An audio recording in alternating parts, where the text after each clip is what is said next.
भक्ति, भजन और प्रवचन के अद्भुत संगम में डूबने के लिए सब्सक्राइब करें आस्था टीवी के YouTube चैनल को और ताज़ा अपडेट के लिए बेल आइकॉन पर क्लिक करना न भूलें। एक बार एक बुजुर्ग घर में लड़ाई हो गई, बहू बेटे लड़ने लगे। अब पत्नी नहीं थी, उनकी उम्र हो गई थी 70-75 वर्ष। तो एक दिन देवी जी इतनी चढ़ाई कि महाराज महाकाली उन पर, अब अपने पति पर नाराज हुई। बहुत दिन हो गए देखते देखते मुझ पर सेवा नहीं होती, एक काम करो, यहाँ बहुत अच्छा वृद्धाश्रम खुला है, 20-25 हजार जो रुपए जाएंगे जाएं, इनको वहां भेज दो, कम से कम अपने वृद्धों के साथ बैठकर बातचीत करेंगे, यहाँ हमें परेशान नहीं होना पड़ेगा। अब लड़के ने भी कहा ठीक है। वो कोई बहुत पुराने एक वृद्धाश्रम था शहर का, नामचीन, वहां गए। अच्छी अच्छी संस्था थी जहां अनाथ बच्चों का भी अच्छा खुला हुआ था, वृद्धों का भी था।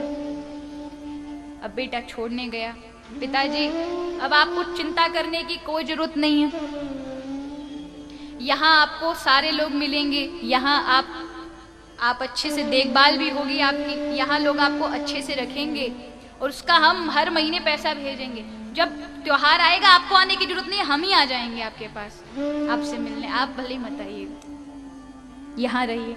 पिता ने भी कहा ठीक है, तुम्हारी इच्छा है तो तुम खुश रहो। पिता आ गया। अब जैसे वृद्धाश्रम में उस संस्थान में प्रवेश किया तो वहां का जो मैनेजर था उस वृद्ध को देखकर बड़ा प्रसन्न हुआ। बातचीत होने लगी जैसे कि बहुत पुराने मिले जुले हैं। मैनेजर से कहा मैं यहाँ रहने आया हूँ, मुझे कमरा चाहिए। तो मैनेजर उन्हें कमरा दिखाने के लिए इंगित करता है कि वो वाला कमरा आपके लिए अच्छा है, वो वाला देखो। तो लड़के को बड़ा आश्चर्य हुआ, मेरा पिता कभी इस वृद्धाश्रम में आया नहीं और ये मैनेजर तो ऐसे बात करे से बहुत पुराना जानकार हो। आज लड़के ने जाकर पूछा, मैनेजर साहब आप मेरे पिता को जानते? बोले इन्हें क्यों नहीं जानूंगा, यही पहले ऐसे इंसान थे, आज से 18-19 वर्ष पूर्व एक 5 साल के बच्चे को ये गोद लेने के लिए आए थे, धर्मपति पत्नी दोनों। इनके कोई बालक नहीं था, उस गोद लिए बालक को ये लेने हमारे यहाँ आए और बड़ी मिन्नतों से ये लेकर उसे गए। इसलिए हमें याद है, इनका नाम आदि यहाँ पर अंकित है। इन्होंने इस ट्रस्ट को बहुत सारा दान भी दिया है, जिसकी वजह से यहाँ सब कार्य चलते हैं। तो इनको क्यों नहीं जानेंगे। अब तो पैरों तले जमीन खिसक गई उस बालक के, जिस माता पिता ने इस अनाथ को सनाथ करके सबका हकदार बना दिया और उसी बालक ने उस पिता को वही पहुंचा दिया जहां पर वो था। उसने तुरंत फोन किया अपनी पत्नी को, मेरे पिता कहीं नहीं रहेंगे, मेरे पिता मेरे घर में रहेंगे। लौट कर ले आया अपने पिता को। पर ये दयनीय स्थिति, अगर नहीं पता होता तो वहीं रहते हो।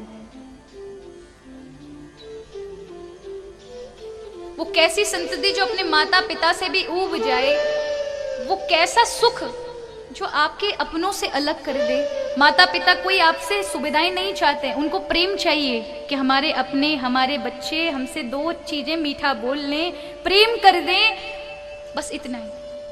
उन्हें ना आपकी सुख सुविधाएं चाहिए ना और कुछ चाहिए। लेकिन जो अपने वृद्धों की कदर नहीं करता, वो ना तो कभी सामाजिक हो सकता है, ना कभी भक्त हो सकता है और ना वो कभी इंसान हो सकता है। इसलिए अपने बुजुर्गों का हमेशा ख्याल रखें। केवल बोलने से नहीं होगा। कुछ लोग होते हैं, हम तो अपने माता पिता को ही भगवान मानते हैं, सत्संग मानते हैं, सब वही हैं। ऐसे बोलने वाले लोग सबसे ज्यादा निरादर करते हैं माता पिताओं का। केवल वाणी में नहीं रहना चाहिए, आपके कर्म में अपने आप अपने माता पिता की सेवा दिखनी चाहिए, वही सेवा है।